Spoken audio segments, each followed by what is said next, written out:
여러분, 혹시 장 보는데 하루가 꼬박 걸린다. 상상해 보신 적 있으세요? 이게 무슨 소린가 싶으시죠? 자, 오늘은 데이터가 어떻게 우리 이웃의 식탁을 지키고 있는지 그 진짜 놀라운 이야기를 한번 들려드릴까 합니다.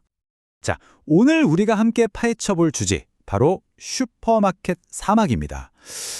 이름이 좀 생소하게 들리실 수도 있는데 이게 사실 우리 사회에 생각보다 깊숙이 숨겨진 꽤 심각한 위기 중 하나거든요. 그러니까 한번 진짜로 상상해 보세요. 그냥 신선한 채소랑 고기 좀 사려고 하는데 하루를 꼬박 다 써야 하는 거예요. 이게 말이 되나 싶죠? 근데 이게 누군가에게는 매일매일의 현실이라는 겁니다.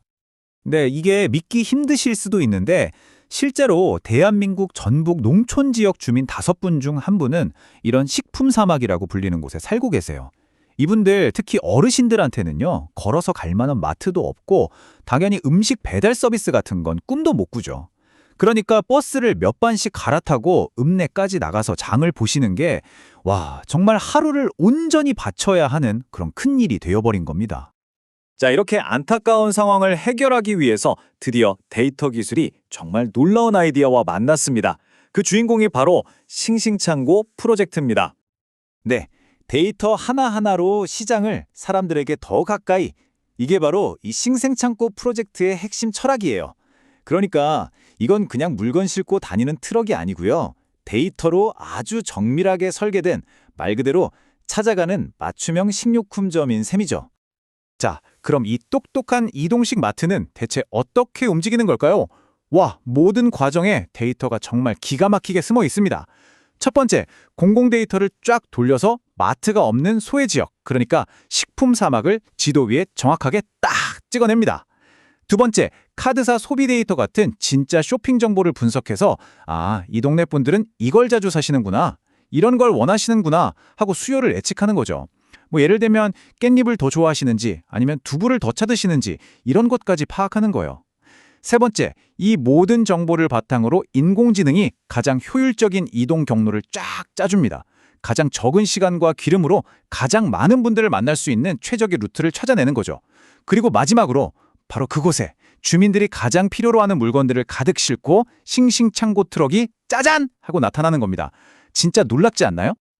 근데 잠깐만요. 이렇게 기발한 프로젝트를 움직이는 핵심 연료, 그러니까 이 모든 귀중한 데이터는 대체 어디서 오는 걸까요? 그죠? 여기서 바로 데이터 안심구역이라는 아주 특별한 공간이 등장합니다. 데이터 안심구역, 이름만 들으면 좀 어렵죠? 이걸 아주 쉽게 비유하자면 아주 특별하고 보안이 철저한 데이터 금고나 회원제 데이터 도서관이라고 생각하시면 딱 맞아요. 민감한 개인정보나 기업 비밀이 담긴 데이터를 안전하게 분석하면서 사회 문제를 해결할 혁신적인 아이디어를 얻을 수 있는 그런 곳이죠. 이곳에는요, 진짜 농식품 데이터계의 어벤져스가 다 모여있다고 보시면 됩니다. 농장에서 어떤 작물이 자라는지, 즉 생산 데이터, 시장에서 얼마에 팔리는지 보는 유통 데이터, 정부는 어떤 지원을 하는지 알려주는 행정 데이터, 그리고 바로 우리가 집에서 뭘 사 먹는지에 대한 소비 데이터까지, 이렇게 여기저기 흩어져 있던 공공과 민간의 데이터가 한 곳에 딱 모여서 싱싱창고 같은 혁신적인 아이디어를 탄생시키는 겁니다. 자, 그럼 이 비밀의 도서관에 구체적으로 어떤 재밌는 데이터들이 숨어 있는지 우리 한번 몇 가지만 살짝 엿볼까요? 자, 예를 한번 들어볼게요. 여기 농작물 재해보험 데이터가 있습니다. 가입 내역을 보면 어떤 농부가 어떤 작물에 대해 보험을 들었는지, 다시 말해 누가 위험에 대비하고 있는지를 알 수 있겠죠. 여기에다가 태풍이나 가뭄 같은 사고 접수 데이터를 딱 결합하면 실제로 어떤 위험이 닥치는지까지 알 수 있게 됩니다. 이 둘을 합치면요, 우리 농업이 어떤 위험에 가장 취약한지 한눈에 파악할 수 있는 아주 강력한 지도가 만들어지는 겁니다. 이건 또 축산시장 데이터인데요. 이게 그냥 소고기 가격 얼마, 이게 아니에요. 청주시장의 한우 원뿔뿔 등급은 킬로그램당 21,500원, 음성시장의 원플러스 등급은 21,000원, 이런 식으로 아주 세분화된 정보를 담고 있는 거죠. 이렇게 세분화된 데이터가 모여야 비로소 시장의 아주 미세한 흐름까지 읽어낼 수 있게 되는 겁니다. 자, 그럼 다시 우리 싱싱창고 이야기로 돌아와서 이 트럭은 대체 어떤 데이터를 보고 움직였을까요?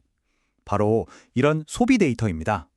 특정 지역, 특정 연령대의 사람들이 신선 농산물을 많이 찾는지, 아니면 육류를 더 좋아하는지를 정확하게 파악해서 딱 그분들이 원하는 물건을 싣고 갈 수 있었던 거죠. 맞춤형 서비스의 핵심인 셈입니다. 근데 데이터의 활용이 어디 음식에만 그치겠어요? 자, 이건 좀 재밌는데요. 반려동물 등록 정보 데이터입니다. 예를 들어서 몰티즈가 많이 등록된 지역에는 몰티즈를 위한 맞춤형 사료나 미용 서비스를, 포메라니안이 많은 지역에는 그 친구들이 취약한 슬개골 탈구 예방용품 사업을 생각해 볼 수 있겠죠. 이처럼 데이터는 새로운 비즈니스 기회를 찾아내는 말 그대로 보물지도나 다름없습니다. 자, 지금까지 우리는 식품 사막 문제부터 농업 리스크, 심지어 반려동물 시장까지 정말 다양한 데이터의 활약을 살펴봤습니다. 그럼 이 개별적인 사례들이 모여서 우리에게 어떤 더 큰 그림을 보여주고 있는 걸까요? 핵심은 바로 이겁니다. 농장에서 우리 식탁까지, 그리고 우리 반려동물에 이르기까지 데이터가 우리 사회 시스템을 더 스마트하게, 예를 들면 수요 예측처럼요. 그리고 더 효율적으로 최적 경로 설계처럼요. 그리고 궁극적으로는 누구도 소외되지 않는 더 공평한 시스템으로 만들어가고 있다는 바로 그 점입니다. 결국 이 모든 복잡해 보이는 데이터 시스템의 목표는요, 그냥 더 많은 데이터를 모으는 것 자체가 아니에요. 그 데이터로 더 나은 세상을 만드는 것, 바로 그거죠. 싱싱창고가 단지 효율적인 물류 시스템이 아니라 어르신들의 고단한 하루를 덜어주는 따뜻한 기술인 것처럼 말입니다. 자, 오늘 이야기를 마무리하면서 여러분께 이 질문을 한번 던져보고 싶습니다. 데이터로 식품 사막 문제를 해결할 수 있었다면 우리의 다음 목표는 무엇이 되어야 할까요? 교육 격차일까요? 아니면 교통 체증? 우리가 가진 이 데이터의 무한한 가능성으로 또 어떤 멋진 일을 해낼 수 있을지 한번 상상해 보시면 좋겠습니다. 들어주셔서 감사합니다.